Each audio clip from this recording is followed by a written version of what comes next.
This video is dedicated to one of the most overlooked and underrated bands out there, a little known band by the name of Saigon Kick.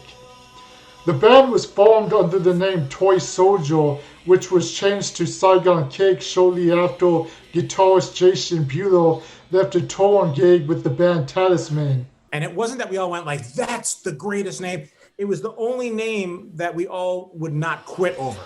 Around this time, they were rubbing elbows with bands like Extreme and Skid Row, while they were also making a name for themselves in the local Florida club scenes. This eventually led them to come into contact with producer Michael Wagner, who had worked with some big names and had agreed to produce their first album. As a band, Saigon Kick didn't really have a definitive sound and were in limbo between being hell metal, alternative, and hard rock.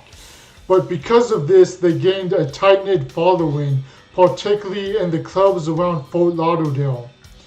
They wouldn't really get any recognition until their second album, The Lizard, but I think the band was set on being an exclusive tribe by the time the first album came out. Throwing any and all conventional musical decorum out the fucking window, Saigon Kick's debut is as avant-garde as it can get, with the usage of sitars and kazoos, and also having a strange blend of the more shrewd and vibrant songs like Month of Sundays and Ugly, and on the same token, having calm and soothing ballads like Come Take Me Now and my personal favorite, Colors.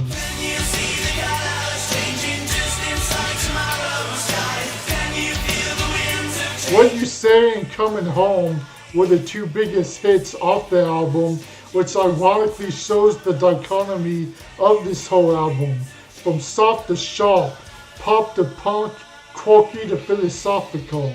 However, many lowbrow fucking critics will dismiss this by saying shit like, oh, this is a band overexerting themselves and trying too hard to please everyone. To which I say I disagree. It shows that Saigon Kick are a band that's willing to do whatever they feel is right and to fuck if anybody else likes it. And yes, for some bands it doesn't work, but for Saigon Kick, they're right where they should be. That's not to say there wasn't some unmitigated sex of shit on here though, such as the song What You Do. If I want to hear someone complain about being called a six-letter F-word, I can find that on your average online message boards. And also, my life kind of reminds me of the fucking theme song from Chills. Even if you walk across the skies, I'll be with you tonight. Sometimes you wanna go where everybody knows your name. This album's only crime though is that it didn't come out 3 years prior. Considering the breakthrough success of bands like Jane's Addiction and Faith No More, who had a similar vibe to Saigon Kick, they probably would have made waves. But since it was 1991 and the music industry was in the thralls of grunge mania, and the fact that many falsely perceived them to be a hell band, they didn't stand a chance. But Saigon Kick were able to find their niche with this album, and the best was still yet to come. 1992 was a strange year where what was left of the culture from the 80s was dissipating, and things began to pivot to a subculture of the 90s that was taking hold. It was also a year where a lot of bands were putting out some grade A albums, and with The Lizard, Saigon Kick were no exception. Everything on The Lizard just clicks, but with its diverging genres going from punk to metal to pop, and even having an old-fashioned shindig and its many themes as well as political and religious overtones, this album forces you to listen to it in full as is intended. Saigon Kick were able to momentarily glance at the post superstardom following The Lizard's release, in part due to the song Love Is On The Way, which radio and MTV latched onto, making it a massive hit and kind of the last power ballad, which is impressive since this was 92 and the Nirvana deep digging was well underway. So we really had the ballad that I really feel responsible. Like, we killed hair metal. Love Is on the Way launched the Lizard's album sales way past that of the first album, with it selling 500,000 copies. But at the same time, I think it might have turned some people off the band too, making them look like a pussified Alice in Chains. But for me, to each their own, I can't really bash the song. The songs that are more poignant on here though are the ones that are steadfast and feel like they have more to say, like Hostile Youth, Freedom, and Peppermint Tribe, all of which showcase Jason Bulow's phenomenal guitar playing. The notes just flow out like water. Also, you can't dismiss the badassery of Body Bags. Feel the Same Way has a prophetic subtext to it, and it also shamelessly rips off the keyboard and drum beat from Faith No More's We Kill a Lot.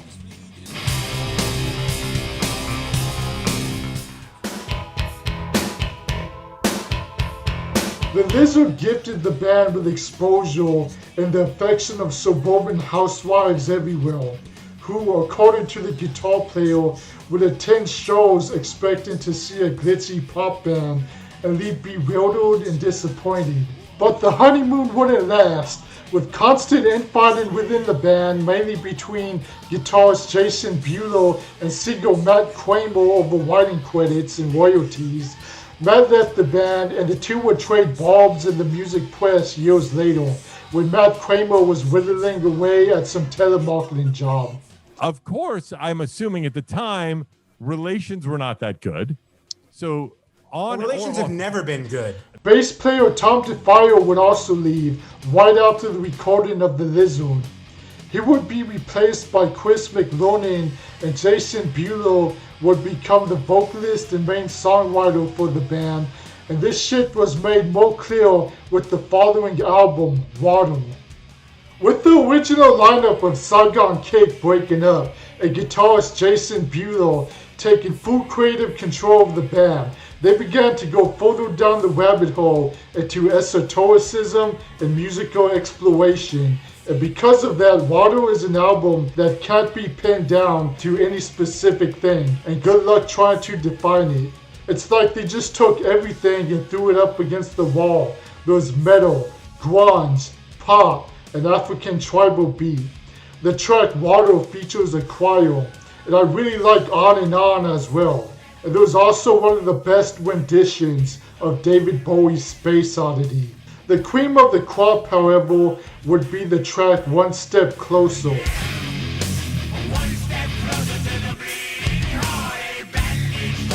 The worst songs, though, would be the ones that sound like they were lifted from some fucking low-grade 90s TV commercial. Water had the opposite problem that the first two albums had, and that it was a few years ahead of its time. This album did fuck all here in the States, but exploded in, of all places, Indonesia. Mainly because of the song I Love You, making Saigon Kick massively popular there, to the point that they're basically the equivalent of Led Zeppelin in Indonesia. And I think they still have a large following there to this day. Water was a pivotal point for the band, which saw them ascend to a new musical plateau, even if they were stuck playing small clubs. Devil in the Details is less of an album and more of a painting, with the instruments being the paintbrush. Every song has its place and is in line with the bigger picture that the album presents. There's no heavy for the sake of being heavy, or poppy for the sake of being poppy, which makes Devil in the Details the best Saigon Kick album by far. Not only did the band's format change, but their look did as well, which added to their new overall image. The band's album sales, however, were still on a downward trajectory, but given how few people bought Devil in the Details and the fact there was no promotion for it, it sort of makes it the first hipster album with a select few who were privileged enough to hear it. There's so many standout tracks on here, like Edgar, Going On, the punk track All Around, and the cherry on top of this Sunday, Eat It.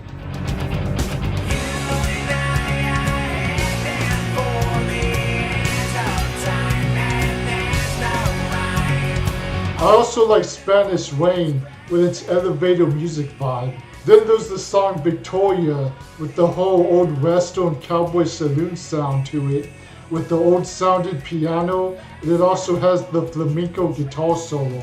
Saigon Kick definitely broadened the horizons with this criminally underappreciated album, and you are definitely cheating yourself if you choose to pass up on Devil in the Details. It is highly recommended. That's it for this retro doc.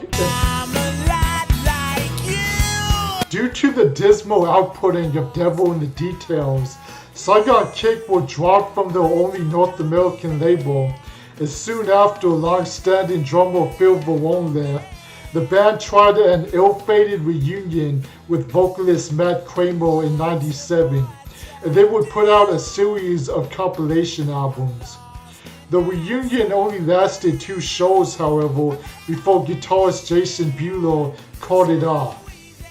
At the time, they were signed to a Japanese record label, and as a result, their final album using the name Saigon Kick would only be released in Japan and the rest of the Far East. But folks, this album plain sucks. It's hard for me to emphasize just how bad Bastards is. Think Oasis, Weezer, and any other vapid late 90s horseshit, and mix it in with some more shit, and you get Bastards.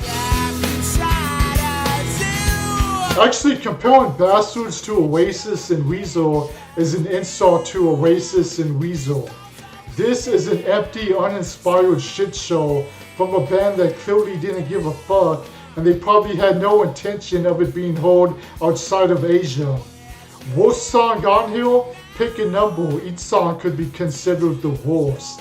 And it's all complete with the low quality cut and paste cover art.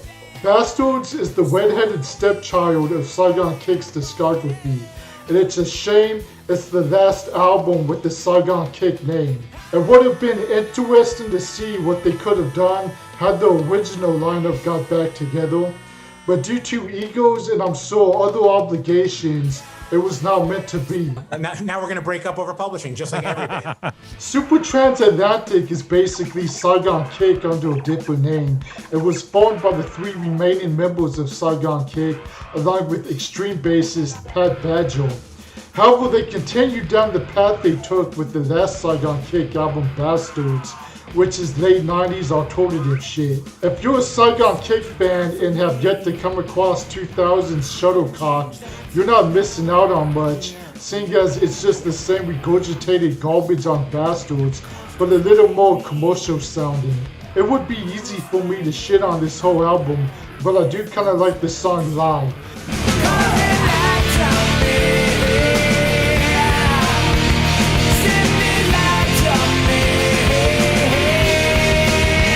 Everything else can be thrown into an unmarked grave as far as I'm concerned.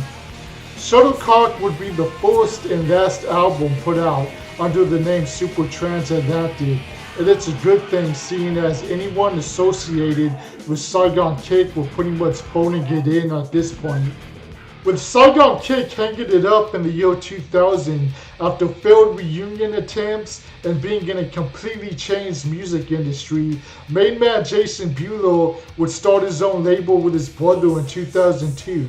Other members of the band would keep a low profile until the band's reunion in 2012 with the original members except the bass player Tom DeFire, who decided to part ways. They played a string of shows throughout the years, but have yet to put out any new material, and it seems like that won't change anytime soon. However, we still have the first 4 albums, which have held up amazingly over the years.